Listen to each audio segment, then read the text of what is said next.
Hello, everybody. In this video, I'm going to show you an overview of Flipgrid. Flipgrid is a video platform that I've been using for distance learning, and I have been loving it so much, especially for teachers that are collaborating with other teachers during this distance learning. This is the platform for you. On the top bar, you'll see 6 tabs.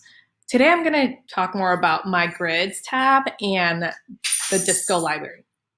So on My Grids, you will be able to create different video platforms to share your videos as well as students responding to your videos or to each other's video.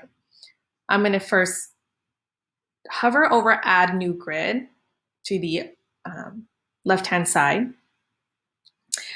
So right here, you have a choice of creating one grid for one class, and that one class grid has all the different subject contents.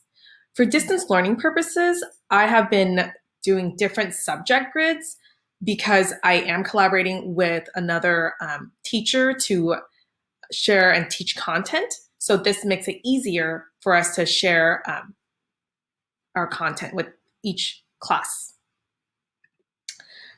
So name your grid for social emotional learning. I do morning messages. I'll name morning messages. Next, it says select a grid type. This is the way that your student is going to be able to access Flipgrid. So it can be either through their school email, and this is appropriate for schools that are Microsoft or Google School, which mine is. So I'll be choosing that. If your school is not a Google or a Microsoft email school, then you pick student ID, and it'll give you a QR code for your students to access Flipgrid. Educator learning community, this is appropriate for students who are 16 and older because this allows them the access of sharing their Flipgrid globally. So I'm going to click school email. Lastly, it says create a Flipgrid. I'm going to customize my URL so that I know what this specific grid is for. So for me, I usually like to put my last name and then that subject content. So it's Tom, SEL for social emotional learning.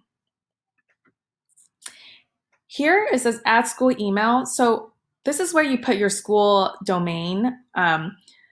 So if your school domain is school.edu, students with the @school.edu with the Flipgrid code will be able to access your Flipgrid. So now I'm set. This is the code that you will give to your students, whether to copy the code. If you're a Microsoft school, you can share it through clicking this button, and then or share with Google Classroom, which is what I use in my classroom. So I'll use that. And if you have Remind, then you share on Remind. Go to Grid. So here's my morning messages video platform grid. I'm going to add new topic. So usually I like to do morning messages. So Motivational Monday, that's what we do in my class on Mondays. And I put the date so they know, and it's easier to organize. And then prompt. So what do they need to do? You can ask a question, directions. For my morning messages, usually I tell them to watch Flipgrid and then record. Record by telling your class 1 to 5 how you're feeling, which I'll show you how they can record as well. Right here it says recording time, so you can choose from 15 seconds to 10 minutes of recording time for you and the students. Video moderation, this is where if you want to approve the videos first before allowing the rest of your class to see the video, then you'll click video moderation. But if you're like, hey, record your video and let everybody see without your permission, then you can go ahead to not turn it on. What I like to do is I usually turn on the video moderation for the first 2 weeks so I can teach my students the norms of Flipgrid and how to appropriately record and what's appropriate. So, and then after that, once they've got a hang of it, then I turn it off. Right here is focus. This is where it's going to engage your students on this assignment. You can record a video, upload a video, add a video. There's all types, and you can put an article on there. For distance learning, I usually record a video, and here's how it looks like. And this is the same features for students too when they're recording a video. So on right here, you'll see a post-it note. I use this when I need to put notes of what I'm going to say in this video. So for example, if I'm about the motivational quote, then I'll write the motivational quote here, any week reminders.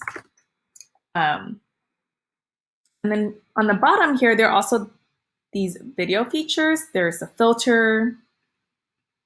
You can add text.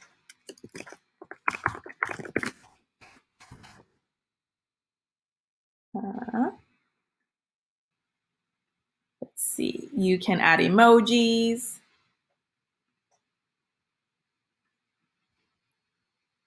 Drawing, which I like this feature for math when they're explaining their math thinking. And there's also the whiteboard. So I use the whiteboard feature and the drawing feature. And then if you want to upload your own stickers. So those are the features. And then here on the bottom, you'll see that there's a recording.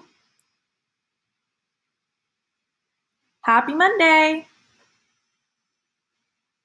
And then click on that again once you're done. And you can either redo, if you want to redo that video again, or press next. Happy Monday. Review the video if you like it. And then Happy Monday.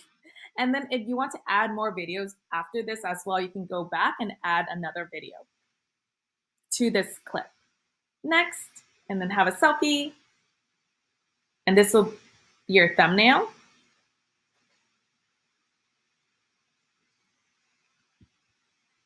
And there's the video. Under more options right here, topic tips. Usually I put reminders first before recording.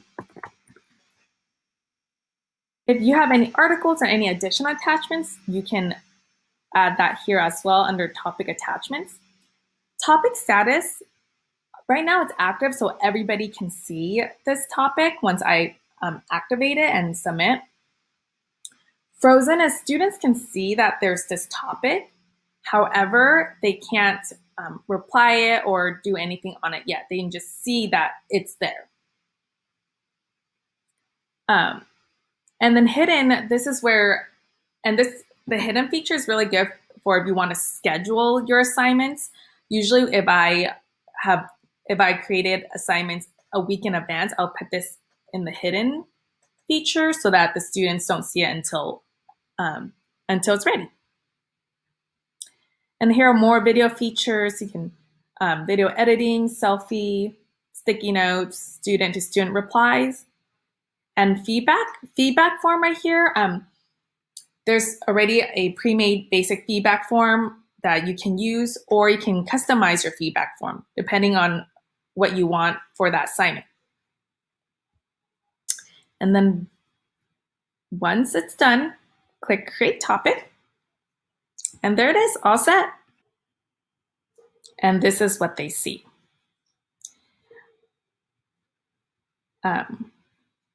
And this is where they can respond to the video with the same features as what you have as a teacher. Under Disco Library, there are so many topics that are already created for you, or you can get inspirations. So take a look at it. Comment below if you want to learn more about how I use EdTech for distance learning, or any other topics that you want to hear more about. If you have not had a chance to subscribe yet, make sure you do so. That would be really, really appreciated. And have a great day.